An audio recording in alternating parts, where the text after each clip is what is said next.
noite a todos. Vamos iniciar o nosso culto de louvor e adoração. Quero convidá-los a se colocarem em pé, por gentileza. Nós vamos iniciar com o nosso brado de Júbilos, número 371, no serviço do meu rei. Daqui a pouco a gente vai refletir na palavra do Senhor. Louvado o nome do Senhor Jesus. Ele é digno de receber toda a honra e toda a glória. Vamos juntos entoar o nome do Senhor Jesus.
Meus irmãos, abra sua Bíblia, por favor, no Evangelho de Marcos, capítulo 11.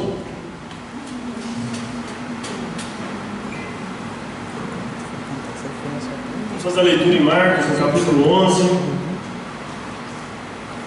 Em nome do Senhor Jesus.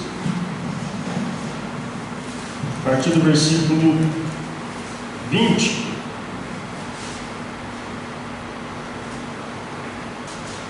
Agora nós vamos orar e, na sequência, o diácono Joel está com a oportunidade para louvar o Senhor também conosco. Mas para a nossa oração reflexiva, a palavra do Senhor em Marcos. Marcos, capítulo 11,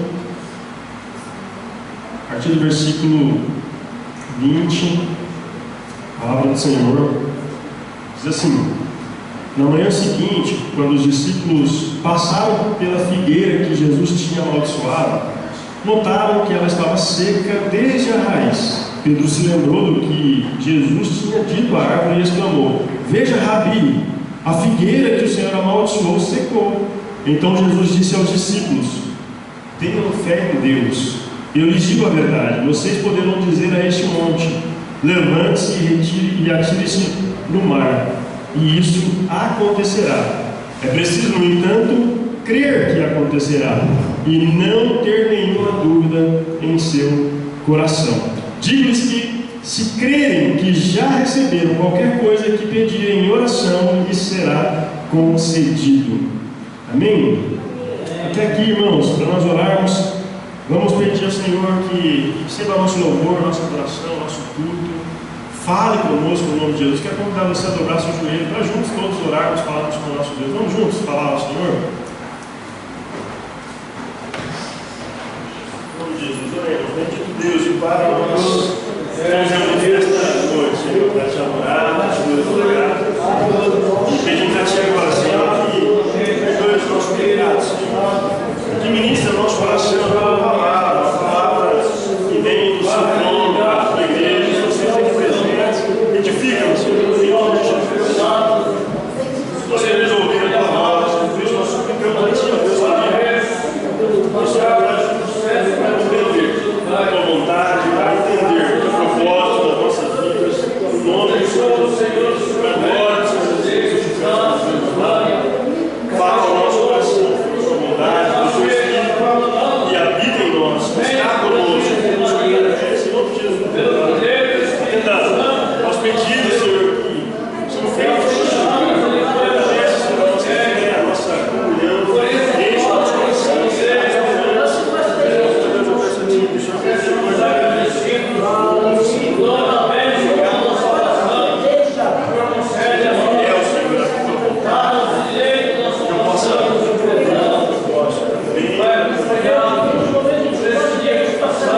ajuda-nos a ter fé e a crer que nós recebemos a sua autoridade, a sua direção, a sua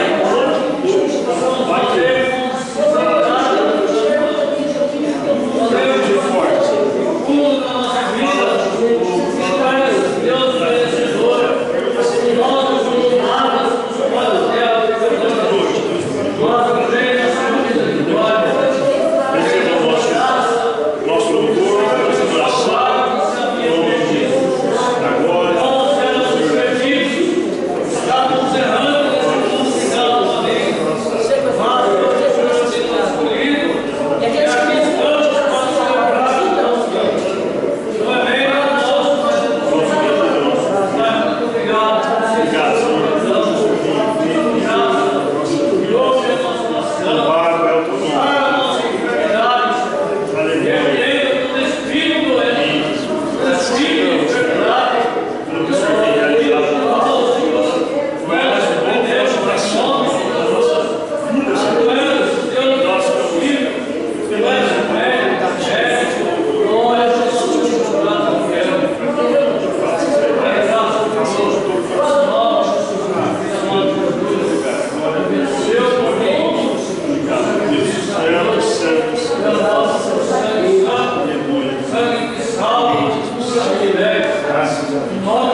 glória a Jesus. Amém.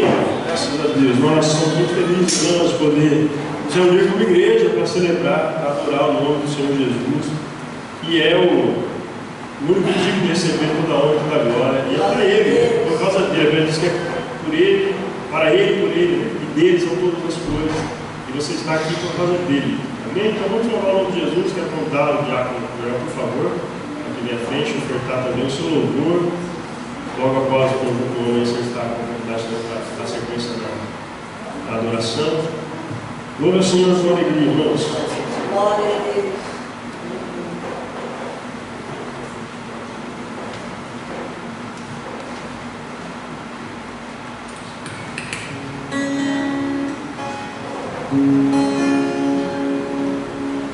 Eu cumprimento a amada igreja com santa paz de nosso Senhor e Salvador Jesus Cristo.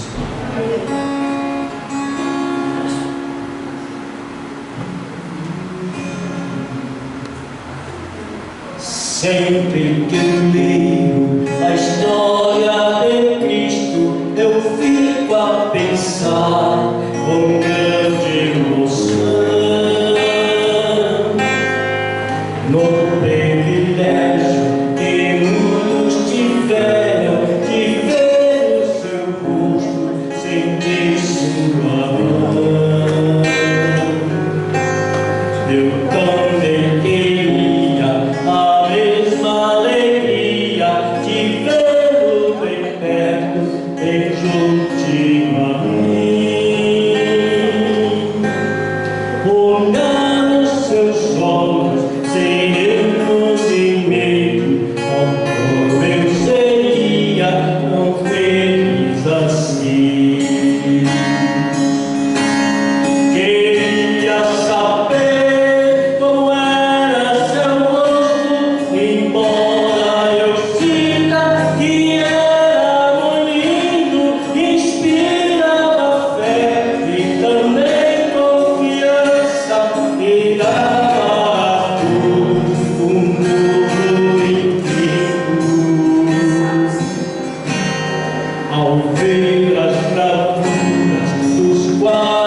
saúde, amada igreja, com paz sempre.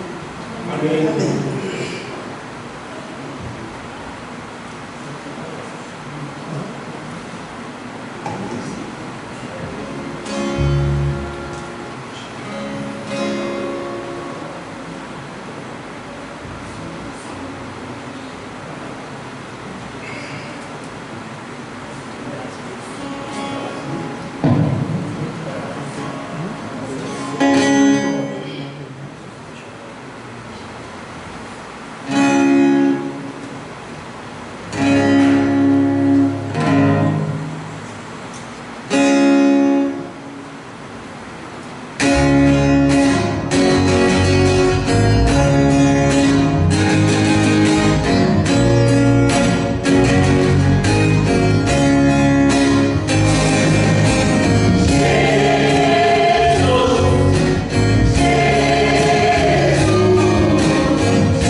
Graças a Deus. Vamos refletir na palavra do Senhor, meus irmãos.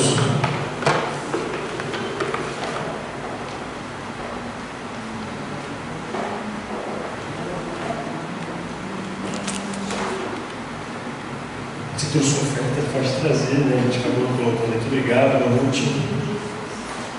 A gente convidar sentado mesmo, fazer mais uma oração. A gente vai refletir um pouco na palavra do Senhor, com base no texto de Marcos 11. Eu gostaria de convidar você a orar, pedir a você que ore no favor, para que o Senhor fale ao nosso coração nesta oportunidade, em nome de Jesus.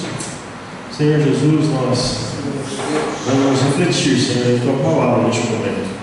Tua palavra que é santa, poderosa, Tua palavra que por si só é viva e eficaz. A gente pede a Ti agora misericórdia, que o Senhor possa nos usar, Senhor, para nos identificarmos mutuamente. Que agora o Espírito fale conosco, que essa palavra possa encontrar guarida, um lugar especial no nosso coração, Senhor. E nessa semana a gente possa, quem sabe, aplicar alguns princípios aprendidos aqui hoje. Em nome de Jesus eu te peço, Pai, e com bondade, eu te agradeço, meu Deus. Amém. Amém. Pode se sentar, queridos irmãos, por favor. Coloquei lá no grupo da igreja que o tema da mensagem hoje era fake news, né? Vocês todos devem ter acompanhado, né, nos noticiários, nas redes sociais, a polêmica sobre o Pix, quem viu? Que o Pix seria taxado, né? Saiu uma conversa que iam taxar o Pix, né? A movimentação acima de R$5.000, daí o pessoal não entendeu muito bem, aí sai várias informações. Na verdade, toda vez que tem uma informação polêmica do governo, tem muita coisa que é verdade, tem muita coisa que não é verdade, né? No fim das contas, falavam que era fake news, o governo afirmou, gravou uma série de mensagens, né? O próprio presidente, disse que jamais ia taxar o Pix, enfim, o ministro também, né, da economia, e aí ficou aquela guerra que sempre tem, né, no nosso país, da polarização de direita e esquerda, né, dizendo que a direita saiu com fake news, né, mas os dois extremos acusam um ao outro, né, já ouviram? A direita acusando a esquerda de fake news e vice-versa, né?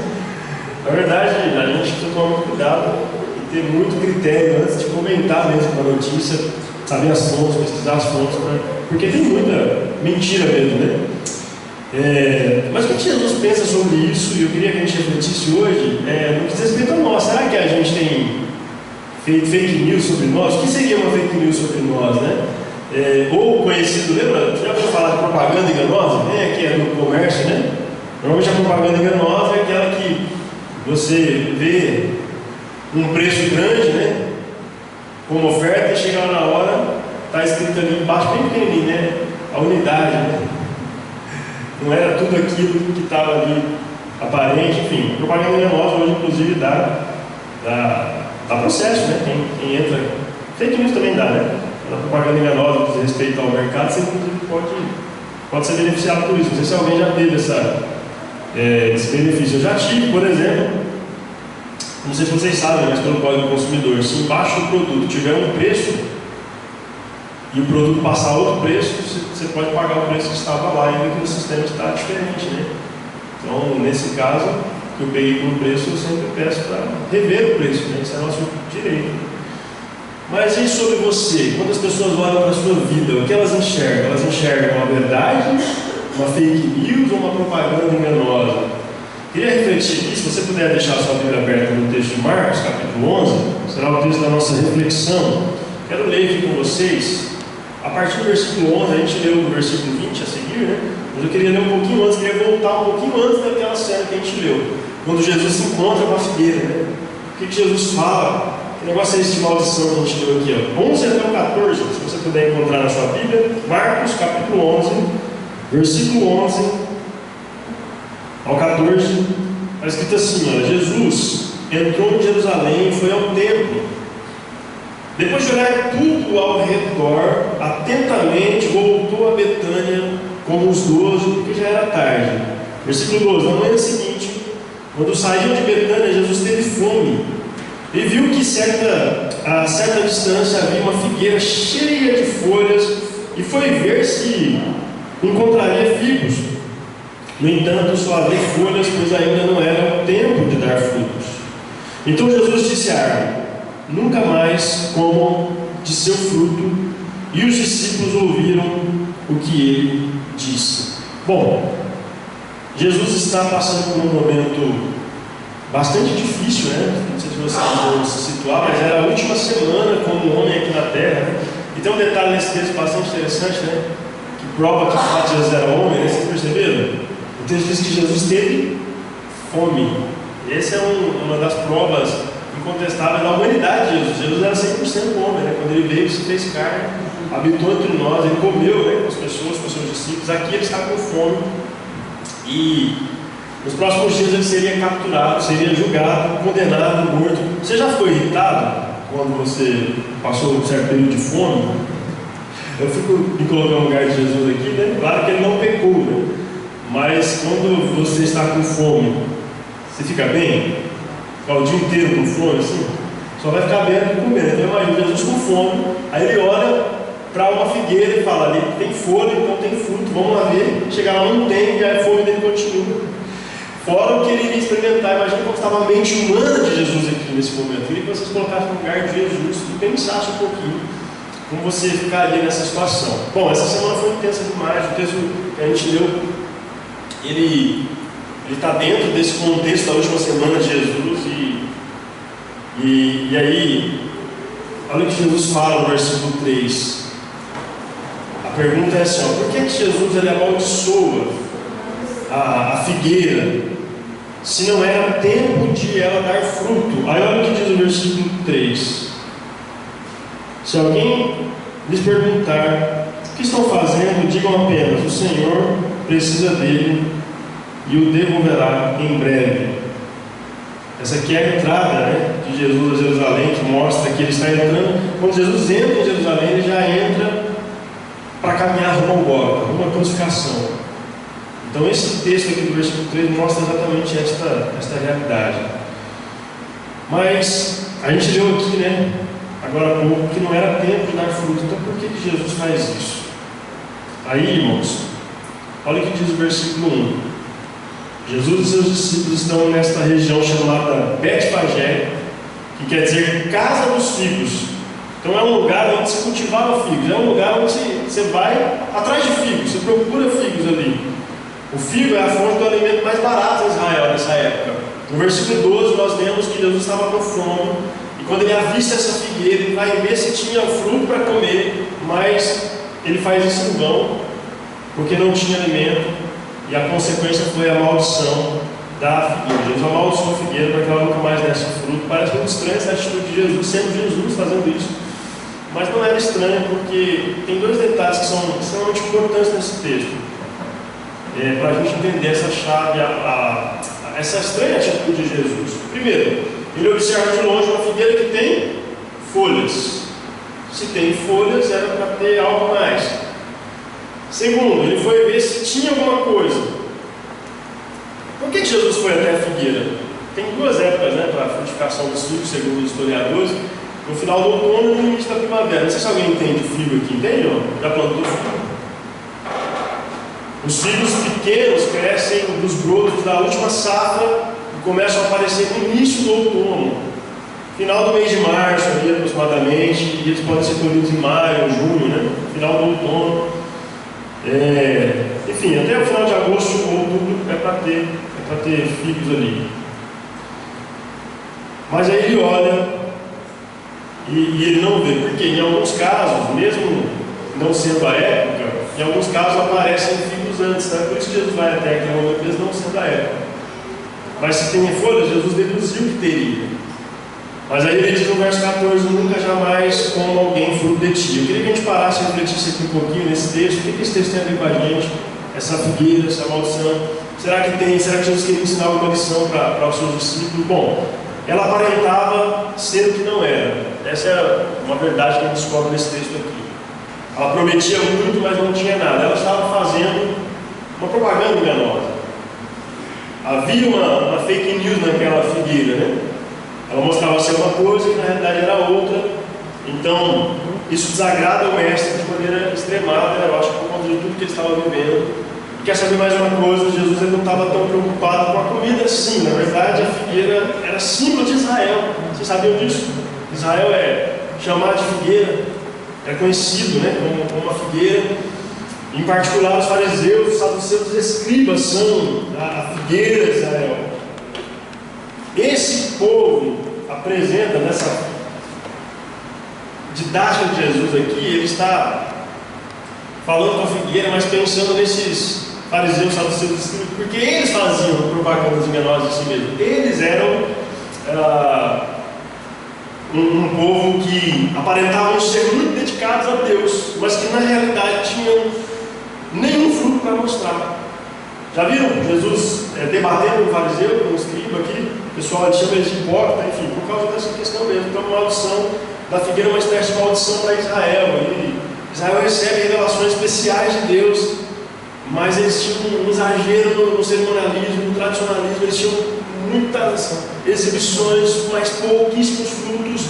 E Jesus ele já tinha dito em Marcos 7,6, olha lá na sua Bíblia, a respeito das leis judaicas, que disse: olha, esse povo me honra com os lábios, mas o seu coração está longe de mim. Ele estava falando da liderança de Israel, de um povo que falava que era o povo escolhido de Deus, mas que não tinha presença de Deus, que não adorava verdadeiramente a Deus, que o que faziam era, na verdade, para aplausos da multidão. Eles exploravam os pobres, etc. Enfim, mas na verdade, nada de fruto. Uma religião de folhas verdes, né? A religião israelita. Israel era uma figueira virtuosa. Deveria ser uma figueira virtuosa, mas ela era muito mais vistosa. Tinha muito exibicionismo, tinha muita aparência, mas nada de frutos.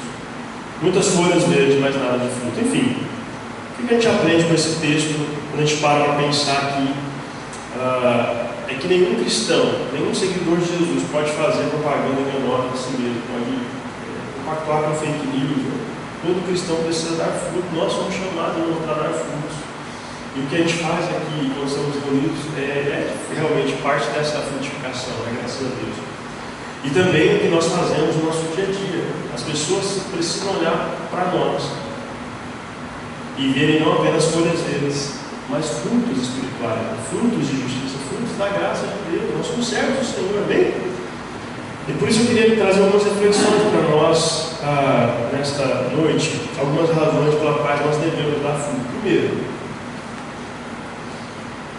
nós somos alvos da atenção de Jesus. Nós não podemos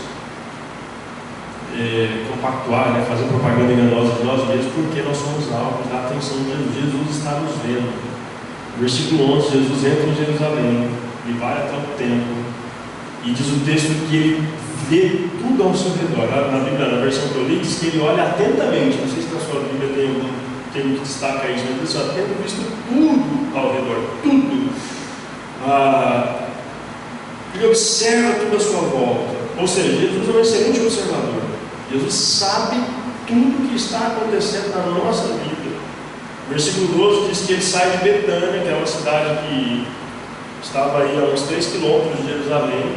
E no versículo 13 a gente vai ver ele olhando para a figueira. De longe, ele vendo a figueira do texto, ele foi lá ver.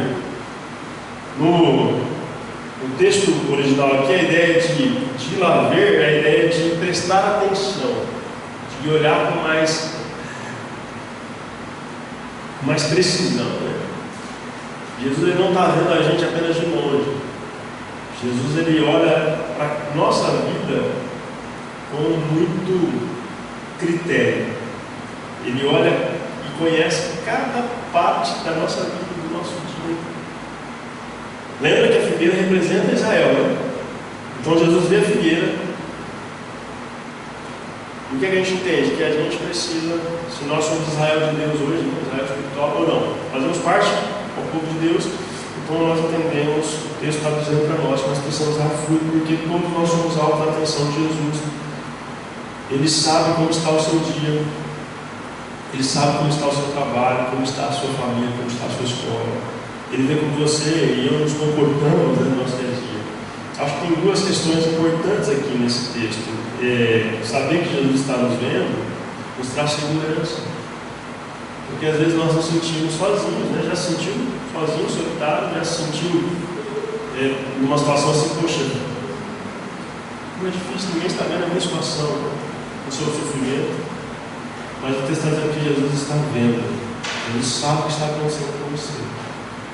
Ele sabe, inclusive, que muitas vezes, eu acho que até por questões justificadas, né?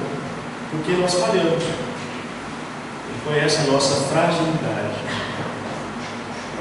Mas Ele é aquele que está vendo para nos ajudar. Então, por outro lado, se por um lado Ele está vendo para nos consolar, para nos fortalecer, Ele também está vendo para nos corrigir, né? Então Ele sabe como nós temos nos posicionado no mundo afora, no dia a dia, os negócios que temos feito, né? A maneira como nós olhamos uns para os outros. Ele está vendo o que a gente fala uns dos outros. Jesus, Ele sabe as mensagens que a gente troca, as mensagens que a gente envia, que a gente vê a intenção do nosso coração. Ele conhece a gente detalhinho por detalhinho. Aí eu acho que esse é um aspecto que particularmente eu preciso ficar atento, porque eu posso ser abençoador ou maldizente nas minhas trocas de mensagem, sim ou não? Eu posso falar bem ou falar mal, mas Jesus está vendo, e a pergunta é: o que Ele está vendo no nosso WhatsApp? O que Ele está vendo no nosso dia a dia? Está honrando ou desonrando o nome do Senhor? Porque uma coisa é eu estar aqui pregando para vocês estão me vendo e sabem quem eu sou pelo que eu estou mostrando. Outra coisa é eu estar lá em casa com a minha esposa, com a minha família e falando de vocês o que eu estou falando. E Deus está vendo se o que eu estou fazendo é positivo ou negativo. Por isso a gente precisa ter muita seriedade diante do Senhor. É altamente encorajador saber que Jesus conhece o som da nossa vida, porque Ele sabe das nossas aflições, do nosso choro, das nossas angústias, mas é também uma tremenda responsabilidade, porque Ele sabe das nossas pisadas na bola, dos nossos erros. Ele conhece os nossos pensamentos, as intenções do nosso coração, as mais profundas, os desejos mais íntimos que nós temos. Ele sonda, irmãos. Por isso nós precisamos ter constante atitude de atenção. Jesus está nos observando. Nós somos alvos da sua atenção. Amém? Em nome de Jesus. A segunda razão para nós tomarmos cuidado na nossa aparência, com aquilo que nós apresentamos de nós mesmos. Nós não podemos fazer propaganda de nós mesmos, é porque nós somos alvos da inspeção de Jesus. Além de sermos alvos da atenção de Jesus, saber que Ele está vendo tudo o que acontece na nossa vida. Você chegou bem, né? Nós também somos alvos da inspeção de Jesus. O texto diz assim: aproximando-se dela, não achou senão folhas. Essa palavra achou, que aparece nesse texto, ela deve ser entendida por achar, por averiguação. Jesus foi procurar, foi averiguar que tanto de folha era aquilo. Pelo exame, pela reflexão, ele viu e foi inspecionado, ele procurou fruto, e a resposta ele sabe, ele não encontrou fruto naquela figueira. E ele é assim mesmo, Jesus está procurando frutos em nós. Não é isso que a gente aprende lá em João capítulo 15? Ele diz o texto que o Pai é o agricultor, Ele é a videira, e nós somos os ramos que precisam dar frutos, né? E frutos que permaneçam. Ele está procurando frutos em nós, irmãos, frutos permanentes, frutos de justiça, frutos de santidade. Na figueira só havia folhas. Jesus não quer folhas, Ele não tem alegria com folhas. Folhas não agradam ao Senhor. A aparência não agrada ao Senhor. O que agrada ao Senhor são os frutos, irmãos, da nossa vida espiritual. Como é que está a sua vida espiritual? Nós somos alvos todos, eu, a Karina, os meus filhos, você, todos nós somos alvos. A igreja de Jesus é alvo da inspeção de Jesus. Ele está inspecionando a igreja dele. Em Israel, Jesus achou apenas folhas verdes, muitas obras religiosas, muitas pessoas carregando as suas Bíblias embaixo dos braços, mas não havia nenhum sinal de fruto na vida dele, daquele povo. Versículos 16 e 17, Marcos 11. Olha aí, mostra pra gente que Jesus foi até o templo, até o pátio externo que era dedicado aos gentios, aos não-judeus. E o que é que ele encontra ali? Dá uma olhada nesse texto. Ele encontra um espetáculo muito triste, terrível. E era impossível orar naquele lugar. Os 3 lados do átrio, dos atos aqui, nesse texto, dos gentios estavam cercados. Haviam vendedores de bois, vendedores de ovelhas dentro do templo. Era a época da Páscoa, né? Então havia muita gente pagando preços elevadíssimos pelos animais para poder ofertar o seu sacrifício também, para poder obter a bênção de Deus. Existia no próprio povo, né, de uma maneira geral, existia uma mentalidade de consumidores, né, que queriam ofertar para receber algo em troca, e isso acontecia com os cambistas, né, o pessoal enganava os mais pobres, enfim. Mas se eles quisessem, eles podiam trazer um animal de casa, mas eles corriam o risco de chegar ali, de ser aprovados na auditoria dos sacerdotes ou não, poderiam ser reprovados, e aí os mercadores haviam pagado um alto preço pela concessão. A prática inicialmente servia as necessidades do povo, mas muita gente vinha de longe, não era fácil trazer animal, né? Vindo de longe, a viagem durava às vezes dias, para quem não morava ali na região de Jerusalém, mas a festa da Páscoa era a festa que vinha judeus de todos os lugares, e o que antes servia as necessidades do povo, agora serve as necessidades dos sacerdotes gananciosos, os líderes religiosos que só pensavam em extorquir dinheiro do povo. Era uma espécie de sócios, né, dos mercadores nesse próximo negócio. Eles vendiam ali dentro porque os sacerdotes permitiam que eles vendessem. Mas isso não agrada, irmãos. Isso não agrada ao Senhor Jesus. De mãos dadas, sacerdotes e mercadores enganavam o povo, juntamente com os vendedores de bois, que estavam ali de perninhas cruzadas, né, atrás das bancas repletas de moedas. Estavam os cambistas. E naquela área do tempo não se aceitava o dinheiro estrangeiro, então os cambistas se aproveitavam disso também, trocavam o dinheiro estrangeiro por dinheiro judaico, né? E é lógico, uma pequena taxinha, né, para fazer essa troca, né, essa cambagem. Mas a palavra de Deus havia uma deliberação, irmãos. Havia uma liberação primeiro para os pobres, né? O texto diz para a gente, se você olhar lá em Levíticos 12, eles não tendo muito poder aquisitivo, eles ofereciam um par de rolinhos ou 2 pombinhos, né? Mas a situação estava tão corrompida que nem os pobres escapavam. Os vendedores de pombos estavam ali também com as suas barracas, e eles cobravam preços brutalmente exagerados dos pobres pelas aves que eles vendiam. Era uma miséria terrível que acontecia naquele lugar, naquele tempo. E aí a gente consegue entender um pouco a indignação de Jesus, porque Jesus sai quebrando tudo ali, dando chicotada a todo mundo. Essa foi a cena que Jesus se depara quando ele entra no templo. Os responsáveis por aquilo estavam longe de santidade a Deus. Dá para entender por que Jesus fala que esse povo honrava, né, com seus lábios, mas estava com o coração distante do Senhor. A situação estava corrompida demais. Cobiça por parte daqueles líderes e daqueles comerciantes. Apesar de Jesus ter entrado fisicamente no templo, como mostra no texto, ele não tinha entrado ainda no coração dos sacerdotes. Os líderes do templo não tinham dado lugar ao Senhor do templo para reinar na sua vida. Não porque não queria o Senhor, mas porque eles, aqueles líderes, aquelas pessoas não permitiam o acesso ao Senhor Jesus. O Senhor quer acessar o nosso íntimo, o íntimo do nosso coração, e muitas vezes parece que nós seguramos Jesus. Você se lembra de uma fala de Jesus do lado de fora da igreja, batendo a porta? Às vezes a gente usa esse texto para pregar para não cristão, né? Como se Jesus estivesse evangelizando ali, né? Ó, eles que estão à porta e batem. Né? E aí o texto diz assim: olha, se você abrir e deixar entrar, eu vou entrar, cear com você e você comigo. Mas não é estranho Jesus estar do lado de fora da igreja, batendo na porta da igreja para entrar? Ele não deveria estar aqui no centro da igreja, dentro da igreja? Então, quando Jesus está batendo lá de fora da igreja, porque tem alguma coisa errada, irmão. Jesus não pode estar do lado de fora da igreja. Jesus não pode estar fora da nossa vida, da nossa família. Jesus não pode bater na porta. Da igreja, não. Da igreja ele tem que dar as diretrizes. Nós devemos deixar o lugar dele. O lugar do trono da verdade é dele. A palavra aqui, irmãos, não é minha.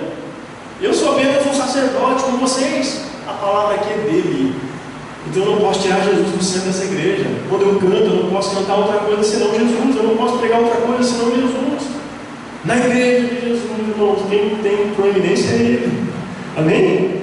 Nós somos servos dele. Mas não havia aparência de Deus em Israel, nem aparência.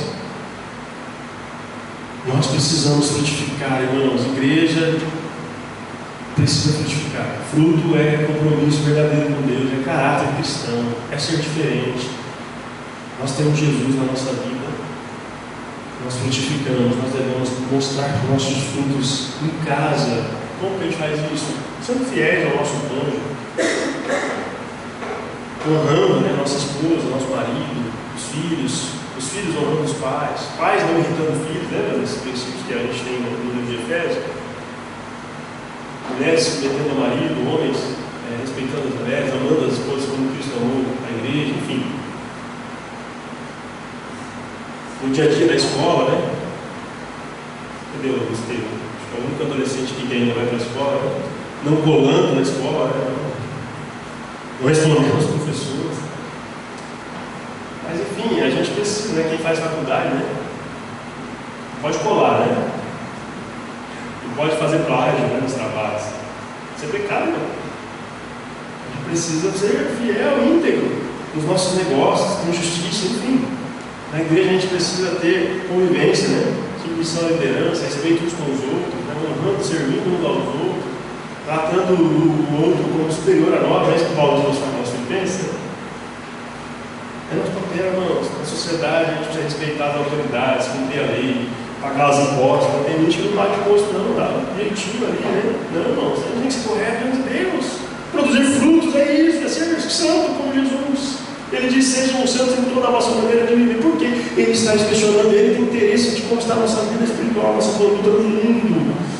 E ele está nos inspecionando, buscando frutos e frutos de justiça. E por fim, irmãos, eu queria destacar uma última característica antes da gente orar. A primeira, vocês se lembram qual é? A primeira razão porque a gente não pode trazer propaganda em nós. A primeira, porque Jesus está, nós somos alvos da atenção de Jesus. A segunda, nós somos alvos da inspeção, né?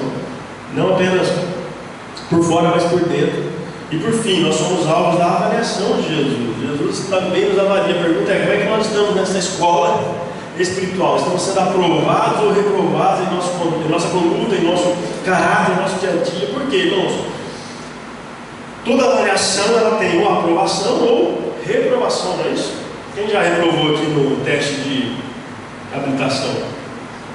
Psicotécnico, aula teórica, aula prática, né? Tem gente que é bom demais, passa por primeiro, né? Mas tem gente que demora um pouco mais para passar. Por quê? Porque precisa ter critérios. E na vida espiritual é diferente. Nossa vida é uma prova constante. Vocês sabiam que às vezes Jesus dá prova para a gente só para provar a nossa fé? Mas se a gente é crente mesmo, já passaram por prova ou não? Já foram provados por Deus? Tem tribulações na nossa vida, irmãos, que é o próprio Deus que está permitindo para provar. Se a gente é crente de verdade, como é que você passa pela provação?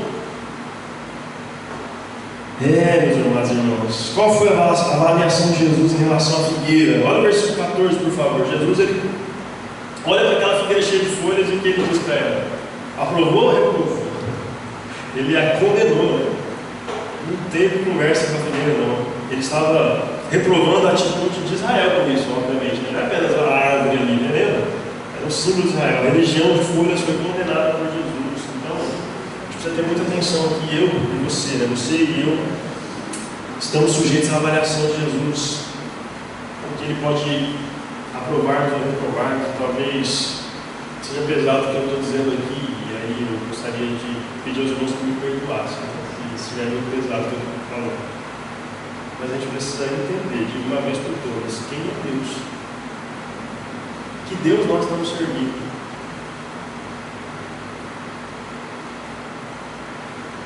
Essa semana eu estava dando uma reflexão da época da pandemia. Tem um teólogo chamado John Piper. Ele é americano, ele escreveu um livro. Não sei se vocês já viram esse livro, ele circulou em PDF gratuitamente, chama Coronavírus de Jesus. Na época da pandemia, bem no auge da pandemia, 2020, ele lançou esse livro. E é curioso isso, porque ele estava passando por uma enfermidade, as pessoas próximas dele haviam inclusive perdido a vida. E esse teólogo, ele disse que quem mandou o vírus do coronavírus foi Jesus. E ele foi muito criticado por isso, né? E teve uma pessoa que falou assim: olha, o Deus desse teólogo é o diabo. Eu não acredito que o Deus da Bíblia mandaria isso. Mas para e pensa. Eu também não sei se tenho coragem de afirmar categoricamente que Jesus foi lá e fez o vírus. Obviamente teve toda uma questão humana de cuidado e não cuidado, questões laboratoriais. Mas quando você olha para a história de Jó, quem mandou Satanás ferir Jó a fazer tudo que fez com Jó? Deus. Eu não sei se vocês já prestaram bastante atenção no início do texto, mas Jó estava quietinho, Satanás estava fora de cena. O texto diz assim: olha, quem começa a conversa com o diabo é Deus. Ele diz assim: olha, observaste o meu servo Jó? Da onde você vem? Quem está falando é Deus. Por quê? Em primeiro lugar, quem tem o controle da história? É Deus. Satanás, ele é um mero servo. Ele não faz nada, irmãos, que Deus não deixa ele fazer. Então, soberanamente falando, parece que o teólogo escreveu sobre o coronavírus faz sentido. Soberanamente, se Deus não quisesse que viesse pandemia, viria. Nada acontece na história sem passar pela vontade de Deus. Então, quando a gente fala algumas coisas contrárias a algumas situações, eu acho que a gente precisa fazer uma reflexão. Ok, mas quem é que governa essa coisa toda aqui? Até os líderes políticos só estão nos poderes porque quem coloca eles lá, segundo a Bíblia, segundo Romanos 13. Alguém tem autoridade se não for pela vontade de Deus? Ele é quem põe, ele é quem tira. Então, às vezes a gente fica, poxa, mas não podia ser e tal. E aí algumas reflexões surgiram de outras pessoas dizendo assim, olha, a pandemia é sim uma permissão de Deus, inclusive para nos ensinar, para nos amadurecer. E muita gente, infelizmente, a gente lamenta muito, entrou na pandemia e não chegou até o fim dela. Mas muita gente passou pela pandemia e ficou melhor depois da pandemia, de alguma forma, espiritualmente, emocionalmente, aprendeu a valorizar o que realmente importa, passou a dar mais tempo para a família, enfim. Eu não vou entrar no critério aqui do que é positivo e negativo, porque cada um, na sua intensidade, sabe o que viveu nesse período, né? Mas o que eu queria dizer para vocês é assim, olha, nunca tirem Deus da equação de um problema que você estiver passando. Deus tem controle de todas as coisas. Se Ele quisesse, Ele poderia ter impedido. Ele não impede algumas coisas, talvez, porque a gente nunca vai saber a resposta. Mas nesse caso aqui, a gente está vendo uma situação em que Deus está avaliando um povo que está passando por uma situação em que ele está distante de Deus. E aí Deus está avaliando a conduta desse povo, o caráter desse povo. O Deus que está aqui, irmãos, é o mesmo Deus que salvou Israel quando ele era uma nação pequenininha, com a qual ninguém se importava. E ele escolhe, diz o texto, ele protege. Só que à medida que esse povo vai crescendo, esse povo vai ficando arrogante. Esse povo vai se ensoberbecendo. E agora fica um povo egoísta, que só pensa em si mesmo, só quer as bênçãos para eles. Eles entendem, inclusive, que fora de Israel não havia bênção. Não poderia haver bênção. Como Deus pode abençoar outro povo, senão Israel? Os samaritanos são um povo misturado, mestiço, que não tem a presença de Deus. E diziam eles, né? Eles nem se misturavam. Vocês conhecem a história. Mas Israel esquece que um dia foi pequeno, foi bichinho de Jacó, né? Não é assim que é chamado por Isaías? Era um povo minúsculo. Jesus condena a figueira vistosa. Diz o texto que ela secou desde as raízes, né? Versículo 20.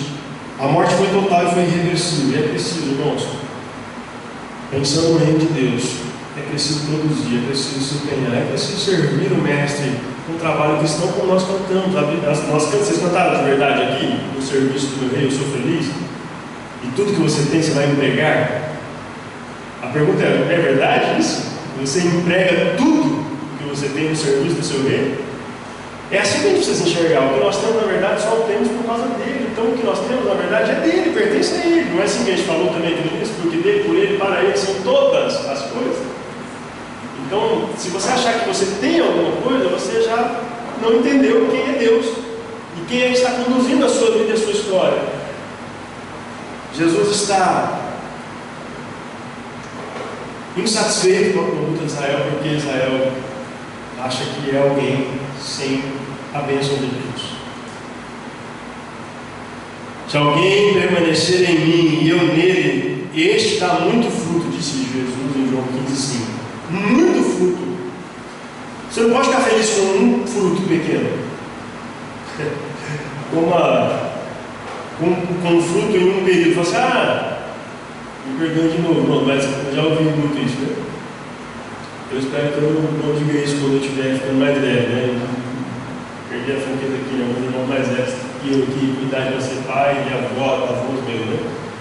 Mas é comum a gente ver alguns irmãos mais velhos, e eu falo com muito respeito, porque eu sei que eu vou chegar lá também, se Deus quiser, né? Mas assim, eu já fiz muito pela igreja. Agora eu vou deixar os mais novos. Já falou isso? Você é crente? Acredita aí. Mas você já leu Salomão? Eclesiastes diz que a gente tem que continuar fazendo a obra do Senhor até quando? Naquela linguagem poética de Eclesiastes, quando a gente tiver condição de mastigar, né? De ficar em pé, de andar, de levantar alguma coisa, a gente precisa, irmãos, lançar a semente, lançar o pão sobre as águas, não é assim que a palavra do Senhor nos ensina? Então, se você tem força, se Deus está te dando saúde e força, quem lança a mão arada não pode tirar o braço. Mas lembrando disso aqui, nós somos alvos da atenção, da expressão, da avaliação. Como é que você está fazendo isso? Primeiro, você não pode parar de fazer, porque Deus te mandou fazer, é muito fruto, irmão. Mas você tem que fazer isso com um compromisso diante de Deus, fazendo para o Senhor, porque lugar da vontade de Deus é aprovar-nos sempre, irmão. Deus quer que nós sejamos aprovados pela sua graça. Preste atenção no versículo 1 23. Como que é isso? Vocês estão para ver? Vamos ler aqui? O que está escrito? Rapidinho, já está finalizando. Marcos 11, 21 a 23. Está escrito assim: Pedro se lembrou do que Jesus tinha dado à árvore e exclamou: Veja, Rabi, a figueira que o Senhor amaldiçoou secou. Então Jesus disse aos discípulos: Tenham fé em Deus. E eu lhes digo a verdade: vocês poderão dizer a este monte: levante-se e atire-se no mar, e isto acontecerá. É preciso, no entanto, crer que acontecerá, e não ter nenhuma dúvida em seu coração. Digo-lhes, até aqui, né? 23. Irmãos, como isso pode ser possível? Jesus está falando em montes. O que isso quer dizer? Agora eu posso sair aí mandando nas montanhas, e pedindo para as montanhas. Alguém já tentou fazer isso? Não sei como é que está a sua fé. Esse texto, irmão, é explicado por um professor de Novo Testamento, que dá aula de Novo Testamento, e ele diz que, o Rick Watts é o nome dele, ele diz que Jesus é o nosso modelo pastoral, amém? E onde Jesus estava quando ele disse essa frase? Ele estava, segundo os estudiosos e professores, estava exatamente no Monte das Oliveiras. E ele havia acabado de sair do templo. Quem vai a Jerusalém e fica de pé no topo do Monte das Oliveiras, vê o topo do outro monte, o monte onde o templo foi edificado. Este aqui, irmãos, é o monte ao qual Jesus se refere. Quando ele fala, diga este monte, ele está falando do monte aonde o templo está. Se alguém disser a este monte, o monte em questão é o monte do templo, o monte que resiste a Deus, é Israel. Ele está falando dos religiosos que estão ali fazendo ritos, cerimônias, mas estão resistindo a Deus. Quando você olha para a vida deles, coração duro. Quando você olha para a obra deles, obras egoístas. Só fazem se tiver reconhecimento, se tiver algum troca. E Jesus orienta os discípulos: se vocês tiverem fé, Deus tornará possível a remoção dessa montanha de impiedade, de folhas verdes, regras e tradicionalismo que impedem o próprio Deus de reinar em seu tempo. Mas se vocês tiverem fé, tudo isso cairá por terra. Tudo isso será lançado ao mar. Mas vocês vão ter fé para clamar ao Senhor. Aí ele fala de oração. Quando você estiver diante de uma montanha, inclusive no meio da congregação, no meio do povo de Deus, o que é que a gente tem que fazer? Não é bater de frente, meus irmãos. Não é falar mal do outro, meus irmãos. Mas é dobrar os joelhos diante daquele que pode remover as montanhas. É falar com o Senhor e crer que Ele é poderoso para remover qualquer obstáculo. O que não pode acontecer no nome de Jesus é nós sermos obstáculos, nós sermos montanhas, nós sermos pedra de tropeço. Jesus também censurou estas práticas. Se nós escandalizarmos algum dos pequeninos, o que ele faz com nós? É melhor que você, mesmo exemplo, né? Coloque uma pedra de moinho e se lance no fundo do mar, para onde o monte do templo deveria ir também, porque estava impedindo a obra do Senhor. Jesus tem uma questão com esses líderes farisaicos, irmãos. A gente falou aqui na escola Biconde, inclusive, dessa de uma delas, né? Os fariseus ficavam na porta e ele falava assim: vocês não entram no reino e nem deixam os outros entrarem. E muitos ladrões e prostitutas vão entrar primeiro que vocês. Ele está falando dos religiosos. Então, para a crítica, eu penso, né? Para mim, em primeiro lugar, que cresci no ambiente religioso da igreja de Jesus. Como é que está a minha conduta em relação aos não cristãos? Como é que eu tenho levado o evangelho frutificado no meio dos incrédulos? Jesus disse: este monte acabará no fundo do mar. E ele estava certo, porque 40 anos mais tarde, no ano 70 depois de Cristo, diz a história, né?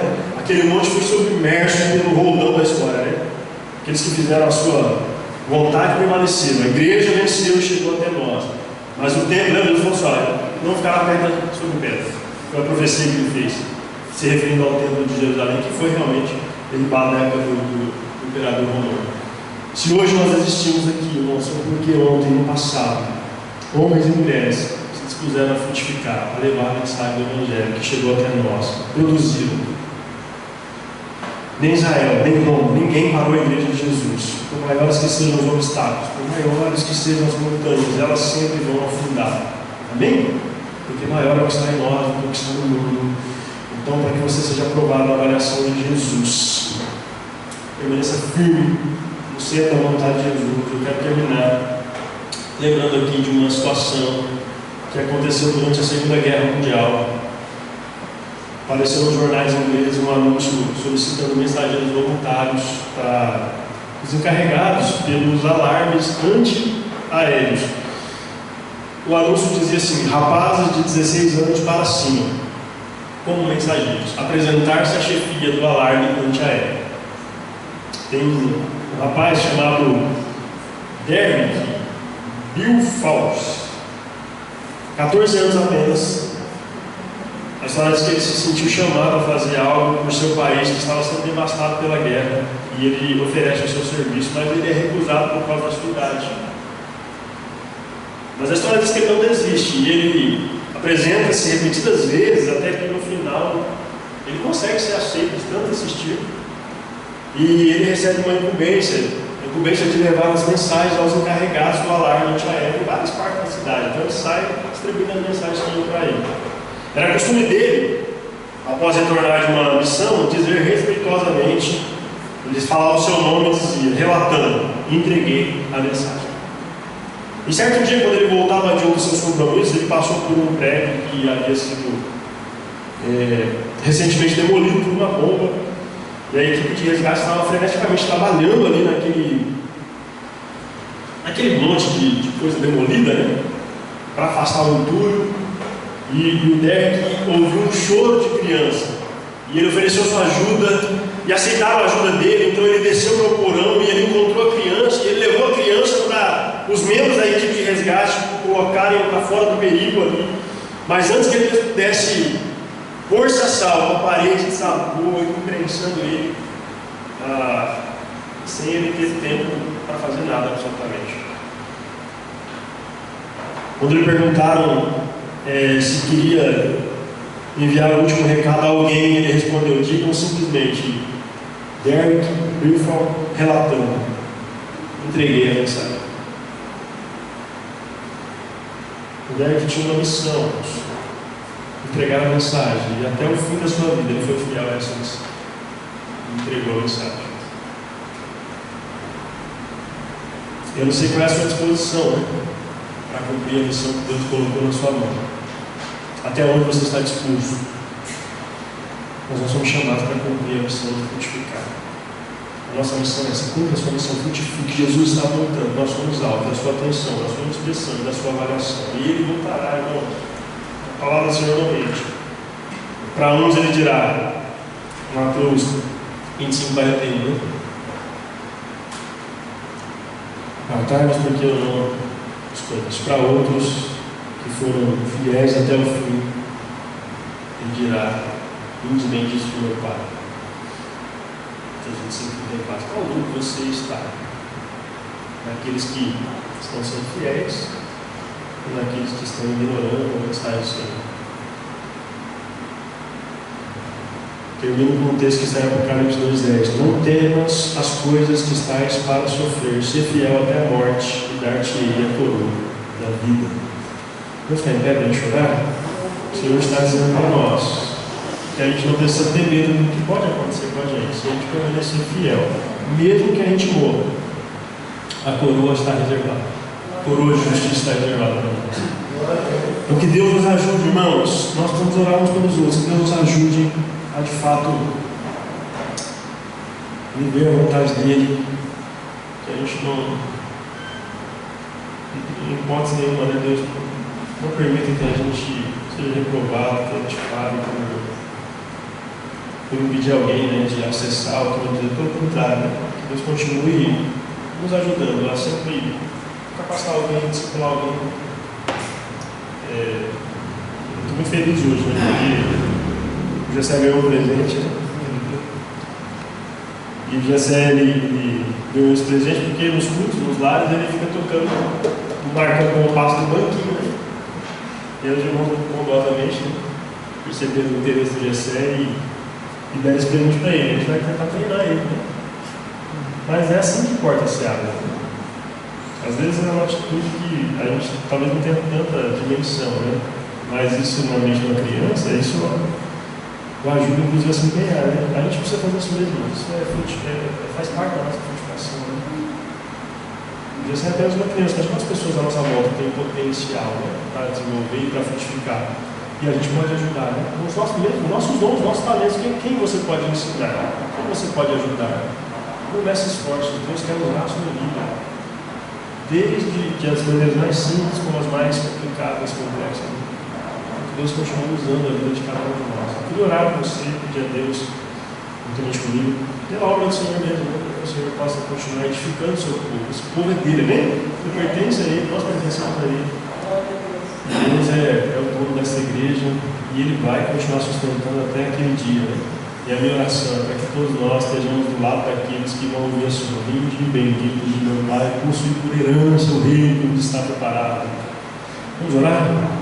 Senhor amado, obrigado pela oportunidade que o Senhor nos dá de nos reunir nesta noite a refletir sobre a sua vontade, sobre a sua palavra.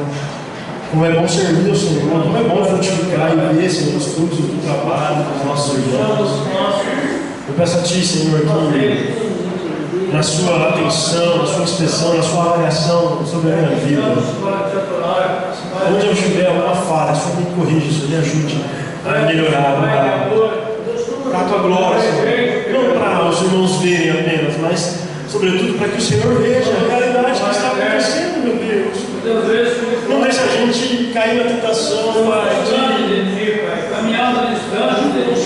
defraudar um irmão, Senhor.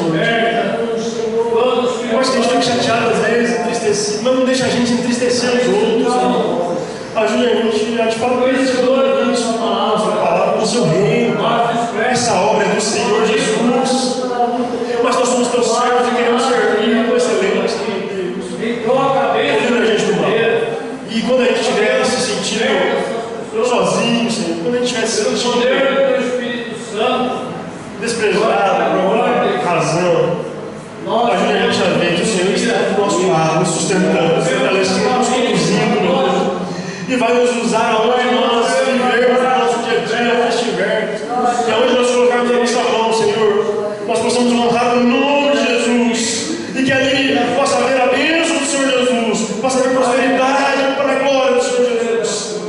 Oh, meu Deus, perdoa as nossas falhas e ajude a gente, Senhor, a honrar o Senhor de todo o nosso coração. Que as palavras dos meus lábios, Senhor, possam agradar a Ti, Senhor.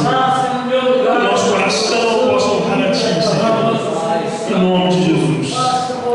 Não há, Senhor, outro bem maior do que o Senhor na nossa vida. Não há ninguém além do Senhor, é que o nosso coração quer adorar. Porque esse é o nosso louvor, a nossa adoração, Pai. Em nome de Jesus Cristo. Para a glória do Senhor. Aleluia. Graças a Deus. Bendito é o nome do Senhor Jesus. Muito obrigado, meu Deus, por tudo que o Senhor tem realizado nas nossas vidas. Graças a Deus. É conosco, continue nos usando. Para que fechamos a propaganda, mas tem que refletir assim. O diabo vai mentir, não deixa a gente cair no artilharia.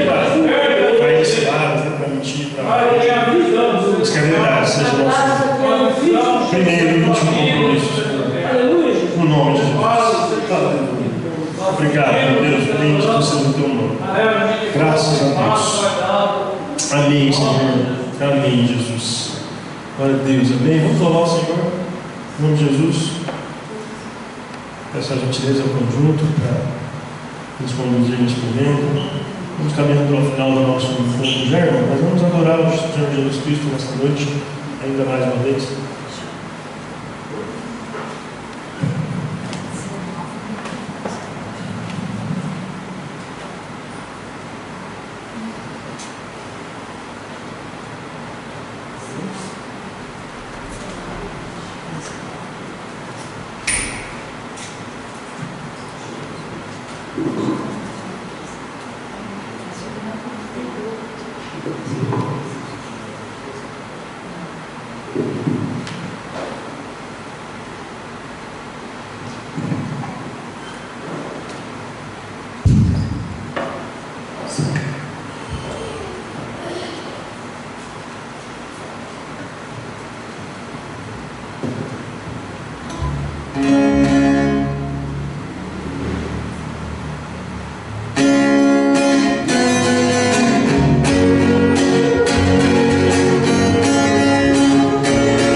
finalizando agora, eu gostaria só de lembrar os irmãos para nós orarmos e fazer essa última oração, já lembrando do diácono geral, né, que está ainda se recuperando, ainda precisa passar com o Deus do cirurgião, e os outros pedidos que nós temos na geração do nosso grupo da igreja, muitos pedidos que a gente tem feito, e convidar os irmãos para, em pé ainda, fazer essa última oração intercessória mesmo para os nossos queridos irmãos, as pessoas. A gente esteve na casa do Alan e da Kátia ontem, né? Um casal que recebeu muito bem a gente, mas que precisa também das nossas orações, do seu filho Tiago, né? Que tem algumas questões pessoais, com relação à sua saúde também.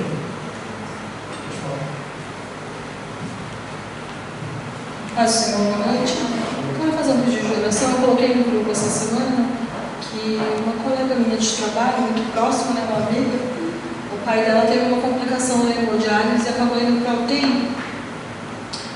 E aí está na UTI, né? E deu tempo, ele foi entubado e deu tempo de ser estubado e irem desligando a sedação para ver a reação. Mas ele teve uma piora muito considerável hoje à tarde. Aí tiveram que entubar de novo, né? E os médicos chamaram a família para ver. E a gente sabe, né, o que isso significa. Então, os médicos acham que ele não volta. Então, ela pediu, que eu falei que a gente estava orando, né? Pela igreja, eu postei um pedido no grupo de oração da igreja, né? O nome dele é Humberto, é um senhor, né? Muito forte, trabalha ainda. E ela falou, né? Karina, cadê a oração de novo na sua igreja? Seja feita a vontade de Deus, porque a gente está desesperado, né? Então, os irmãos lembrem dele na oração. Irmãos, vamos orar. Lembrei aqui também, eu falei hoje com a Carol, né? Já conheci a Carol, filho do Theo, né? O Theo está com uma infecção muito séria no ouvido, tomando antibiótico já há algum tempo e não passou. Ela disse que estava um pouco melhor, sendo bastante secreção, mas dói muito, né? Então, Theo é um adolescente, né? E isso é muito triste, né? Sentir dor, né? Muito incrível. Vamos orar para o Theo também, que Deus possa curá-lo, né? Deus é poderoso para curá-lo. Amém? Vamos fazer essa última oração? Se vocês lembrarem mesmo dos demais pedidos, vamos orar junto, apresentem diante do Senhor, que Ele é poderoso para fazer aquilo que a gente não pode. Vamos orar? Em nome de Jesus. Querido Deus e amado Pai, em nome de Jesus, nós aqui estamos reunidos para apresentar diante de Ti esses pedidos, ó Pai, que são especiais. Os pedidos que estão no nosso grupo de oração, os amigos da igreja, familiares dos nossos irmãos, colegas de trabalho, que quer que a apresenta diante de Ti, apresentamos a vida do Geraldo, do Sérgio, a vida do Theo, Senhor, que estão precisando de uma cura, Pai. És poderoso para fazer milagre, Deus Geraldo. Senhor, já somos maiores, ó Pai, então o Senhor pode repreender as infecções, os nervos que estão inflamados, os nervos que estão enrijecidos,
Amém, Senhor. Graças a Deus. Graças a Deus. Amém, meus irmãos. Que Deus seja louvado. Nós ficamos muito felizes, né, por poder celebrar o Senhor essa noite com vocês. Mas eu tenho certeza, né, que se ainda tiver alguma tristeza no coração, o Senhor vai tirar em nome de Jesus, porque Ele é o Deus da nossa alegria, da nossa esperança. Alegre-se no Senhor, porque a alegria do Senhor é a nossa força. Amém? Que você tenha uma semana feliz, abençoada por Deus, em nome de Jesus. A gente quer finalizar esse momento aqui de adoração. Deus uma bênção do Senhor sobre a sua vida, sua semana, seu trabalho. Receba a bênção do Senhor Jesus, que a graça do nosso Senhor e Salvador Jesus Cristo, o grande e infinito amor de nosso Deus e Pai, as santas consolações e a sua comunhão, ó Espírito de Deus, seja com cada um de nós agora e permaneça por todos os dias. Amém. Amém, irmãos. Até o nosso próximo encontro, sábado, às 10 horas. E no domingo a gente não vai se reunir aqui, tá? A gente vai estar na chácara lá no Caxambu, a gente manda certinho o endereço lá na igreja. Mas quem não deu o nome acabou agora. Se tiver alguém aqui que não deu o seu nome, eu vou pegar e mandar para o pastor Marcos, que está controlando, mas encerramos as inscrições para a confraternização, tá bom? Deus abençoe em nome de Jesus. Porque